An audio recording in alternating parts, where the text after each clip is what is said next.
Hi guys, Demonic Angel. Tonight I'm going to just be doing a really simple candle magic stuff.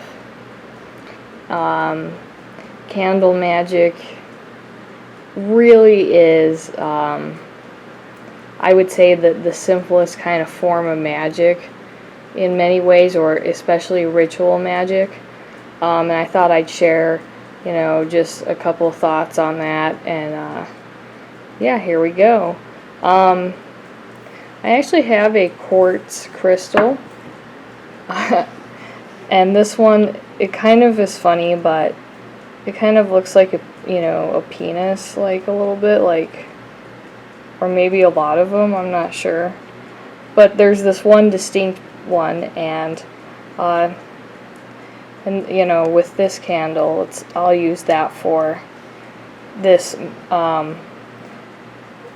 manifestation. So whatever I want to manifest, attract and draw to me, I'm going to, have some type of crystal symbol, something to represent that masculine element of abundance, really, and materialization.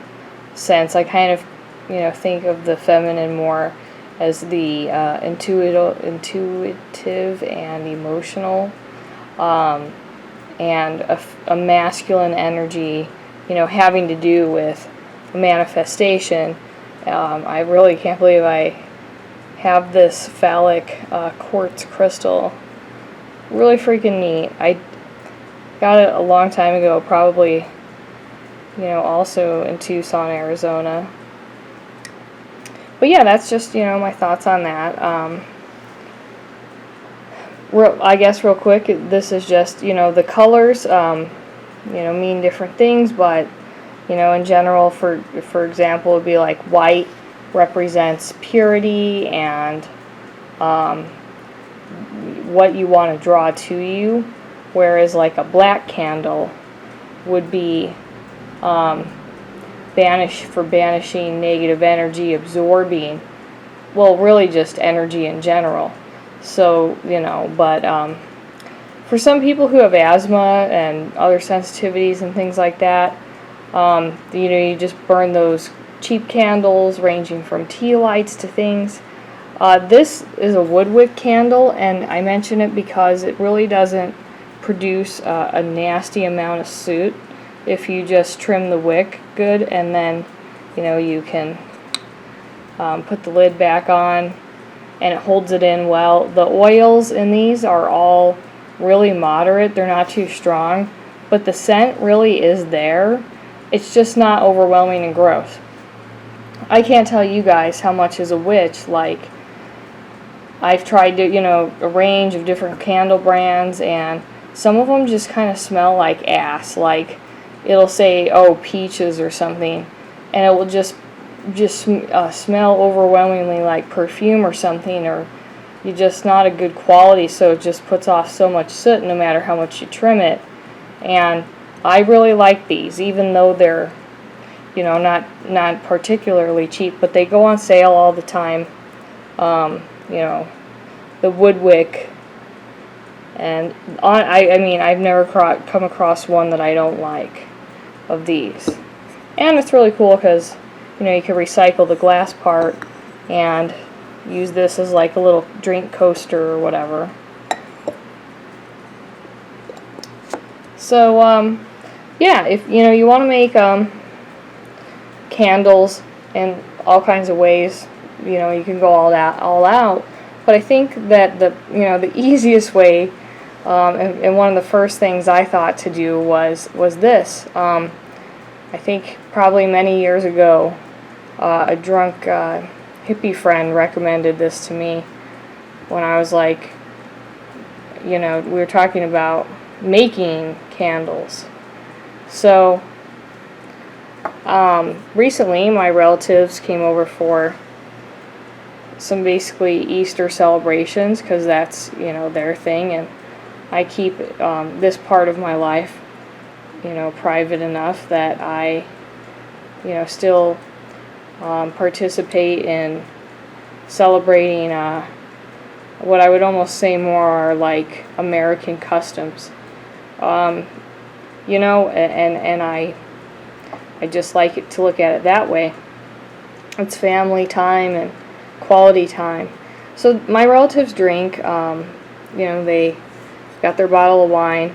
I do not drink. I've been sober from alcohol for over 6 years now, and it's going to stay that way. So, but like I still use these. Now I have in my backyard. I got a lot of them. So let's say I make an altar for a specific spirit.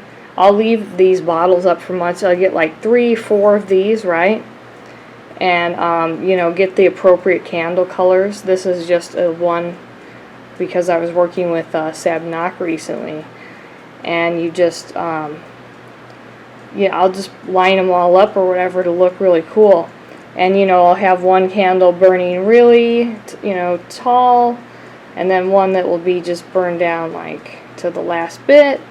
And so they're all at different levels. It looks really cool. The wax actually will drip all the way down at different, it'll go maybe some parts here, and it just drips. It looks freaking cool. I really love it. And so it's really easy to do. But these are just those obvious elongated candles. You can buy them bulk at craft stores online or whatever.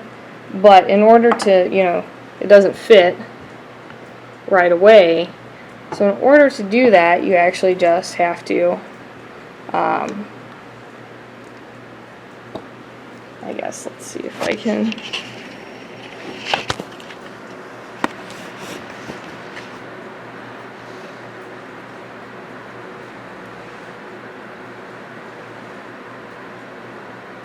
Yeah.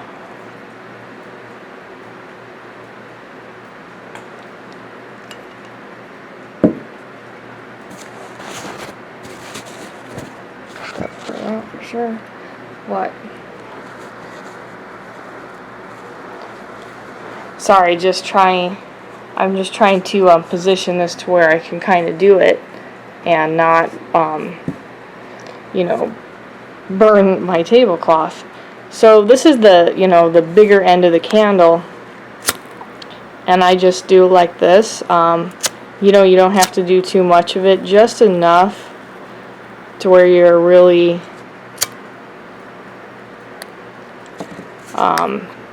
just getting a little bit each side. I mean, you want to let it really burn a minute, and then you can take it like this, and as you guys can see, doesn't fit. So you just keep burning it though. It's totally normal. You just have to put a little bit of work into this, which almost makes it cooler. That's just the wick all the way down at the bottom. But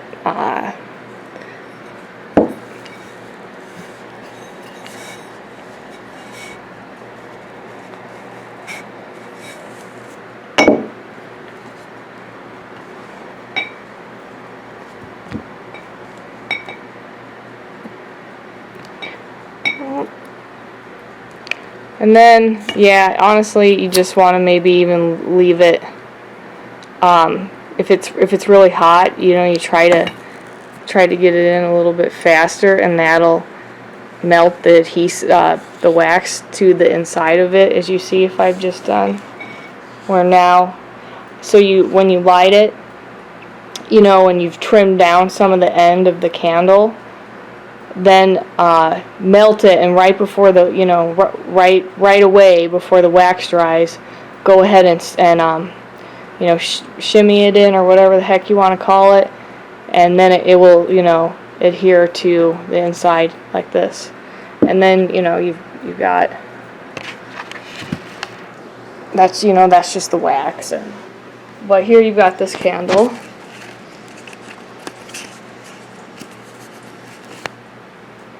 And yeah, it looks just really neat, actually. All the way, yeah, that's my computer and all that stuff in the background. But,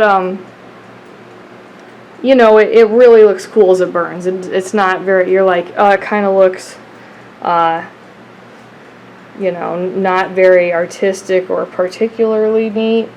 But I guarantee you, you watch it, all you do is you light it at the top, and it starts to drip down, and it'll, you know, and this holds really good. Once you get this in, I mean, you'd really have to, like, knock it over in order for this to come out. It's not going to fall out. See, like, I mean, even though you guys all watched me struggle to do that, once you get it in, you know, it really stays in. And I love these. These are, but they're just basically wine candles. I do know they're popular with voodoo practitioners, because I actually am friends with a lady who does that. And she's got this really extensive kind of altar, but, you know, for the different color candles for, you know, leaving offerings, you know, she actually will leave alcoholic offerings to certain spirits and things like that. But I'm just like in it for the candle magic as far as this is concerned. But really neat idea. I love these. Very easy to do. So if you're like, I just don't, you know, candle magic, I don't really want to put a lot of effort into it or something like that, just give this a try, because honestly it's a fun, easy thing to do. I don't know. If any of you guys like this kind of candle magic, let me know. I shall talk to you guys later.